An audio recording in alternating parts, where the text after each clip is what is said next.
নমস্কার বন্ধুরা, আজকে চলে এসেছি নতুন আরও একটা ভিডিও নিয়ে। আজকের ভিডিওতে আমি আপনাদেরকে কীভাবে একটা সাধারণ পাঞ্জাবিকে ডিজাইনার পাঞ্জাবিতে আপনারা লুক দিতে পারবেন সেটাই কিন্তু দেখিয়ে দেবো খুবই সহজে।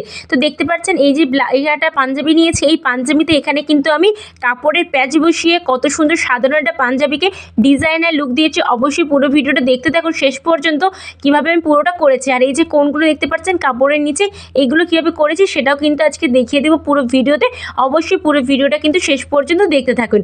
তো দেখতে পাচ্ছেন এখানে কিন্তু প্রথমে আমি একটা সাদা কাপড় নিয়েছি এবং নিচে একটা কাঁথা স্টিচের যে হলুদ কাপড়টা সেটা কিন্তু নিয়েছি। নেবার পর সোজার সঙ্গে সোজা রেখে এখানে কিন্তু আমি হাফ ইঞ্চির মতো গ্যাপিং দিয়ে সেলাই করে পুরোটা উল্টে নিয়ে চাপ সেলাই দিয়ে দিয়েছি। আর এখানে আপনারা চাইলে যে কোনো ধরনের কাপড়ে কিন্তু প্যাচ বসাতে পারেন। আর এখানে একটি সাধারণ যে পাঞ্জাবিটা সেটা কিন্তু গলাটা আগে থেকে রেডি করা ছিল, মানে কাটিং করা ছিল, তার উপরে কিন্তু দেখতে পাচ্ছি আমি কিন্তু পুরো প্যাচটা বসিয়ে নিচ্ছি। আর এই প্যাচটা যখন বসাবো তখন কিন্তু পুরো ফিনিশিংয়ের সঙ্গে বসাতে হবে, কোথাও যেন কাপড় ভাঁজ না খেয়ে দেখে। তার জন্য চাইলে কিন্তু তোমরা পিনও করে নিতে পারো। তো এখানে দেখতে পাচ্ছ আমি কিন্তু পুরোটা বসিয়ে নিচ্ছি। আর এখানে কোনো কাপড় কিন্তু মুড়ে বসাচ্ছি না, কারণ এর উপরে আমি আবার একটা কাপড় কিন্তু বড় বসিয়ে পুরো কোণের ফিনিশিংটা দেবো।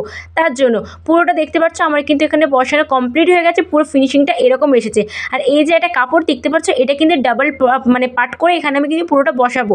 আর এর চাওড়া কিন্তু আমি 2 ইঞ্চির মতো রেখেছি। আর এখানে কিন্তু প্রথমে এরকম মিডিল থেকে ভাঁজ করে নেওয়ার পর একটু করে কিন্তু কাপড়টাকে মুড়িয়ে পুরোটা কিন্তু সেলাই করে নিতে হবে।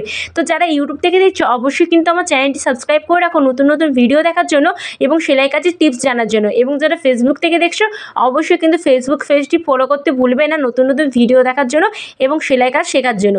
তারপরে দেখো এখানে কিন্তু আমি পুরো কাপড়টা এবার বসিয়ে নিচ্ছি। আর এখানে কাপড়টা কিন্তু আমি দুভাঁজ করে নিয়েছি, করে কিন্তু সেলাই করে নিচ্ছি। আর যেই সেলাইটা করেছি তার থেকে একটু চাপিয়ে, মানে তার উপরে যেন সেই সেলাইটা যেন না দেখা যায়, তার উপরে কিন্তু পুরোটা চাপিয়ে এখানে কিন্তু আমি সেলাইটা করে নিচ্ছি।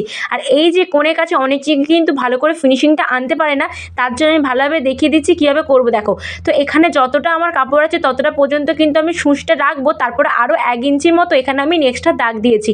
তারপরে সেই কাপড়টাকে 1 ইঞ্চি যে দাগটা দিয়েছি সেটা কিন্তু পুরোটা এভাবে মুড়ে নিয়েছি। মুড়ে কোণ থেকে কিন্তু সেলাইটা করে নিতে হবে একদম কোণ পর্যন্ত। আবার কিন্তু দেখতে পাচ্ছ পুরোটা আমি সেলাইটা উঠিয়ে নিয়েছি। আর সূচটা কিন্তু আমার কাপড়েই গাঁথা আছে, চাপটাকে শুধুমাত্র উঠিয়ে বা নামিয়ে আমি কিন্তু এখানে কাপড়টাকে পুরোটা ঘুরিয়ে নিয়েছি।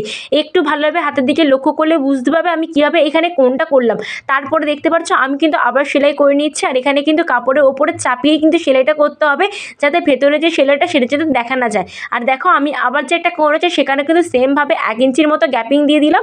আবার কাপড়টাকে দেখতে পাচ্ছ এরভাবে কিন্তু ভাঁজ করে নিয়েছি। করার পর কাপড়টাকে পুরো উল্টে নিয়ে এইভাবে ঠিক কোণ মতো করে নিচের দিকে নামিয়ে দেবো যতটা পর্যন্ত আমার কাপড় আছে, মানে পাড়টা আছে। তারপরে আবার দেখতে পাচ্ছ সূচটা ভিতর দিকে রেখে চাপটাকে তুলে কিন্তু আমি পুরোটা সেলাই করে নিই। পুরোটা দেখতে পাচ্ছ পুরোটা সেলাই হয়ে যাওয়ার পর আবার কিন্তু ঘুরিয়ে এর উপর দিয়ে কিন্তু চাপ সেলাই আমাদেরকে করে নিতে হবে। আর এই দেখো যে সেলাইটা করেছিলাম তার উপর দিয়ে কিন্তু আমি পুরো সেলাইটা কিন্তু করে নিয়েছি।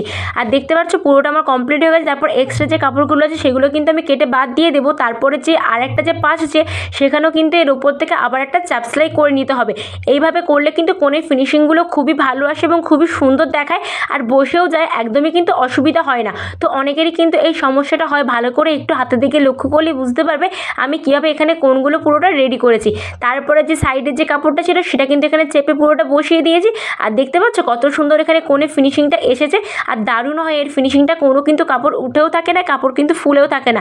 এইভাবে যে কোনো সাধারণ পাঞ্জাবিকে তোমরা কিন্তু ডিজাইনার লুক দিতে পারো এই ধরনের কাপড়ের প্যাচ বসিয়ে, এবং শুধুমাত্র লক্ষ্য করবে কাপড়ের প্যাচগুলো যেন পাঞ্জাবির সঙ্গে একটু মানানসই হয়, তাহলে দেখতে সুন্দর লাগবে। তারপরে দেখাও এখানে পুরোটা আমি সেলাই করে নিয়েছি। এইভাবে কিন্তু তোমরা খুবই সহজে একটা পাঞ্জাবিকে তৈরি করে নিতে পারবে। আর এখানে গলাটা পরে রেডি করে নেবো। তো পুরোটা রেডি হয়ে গেছে, কত সুন্দর ফিনিশ হয়েছে তোমরা দেখতে পাচ্ছ। ভিডিওটি ভালো লাগে লাইক কমেন্ট শেয়ার করে দেবে। যারা নতুন হয়েছে আমার চ্যানেলটিতে সাবস্ক্রাইব অবশ্যই করে নেবে। ফেসবুক থেকে দেখলে ফেসবুক পেজটি অবশ্যই ফলো করে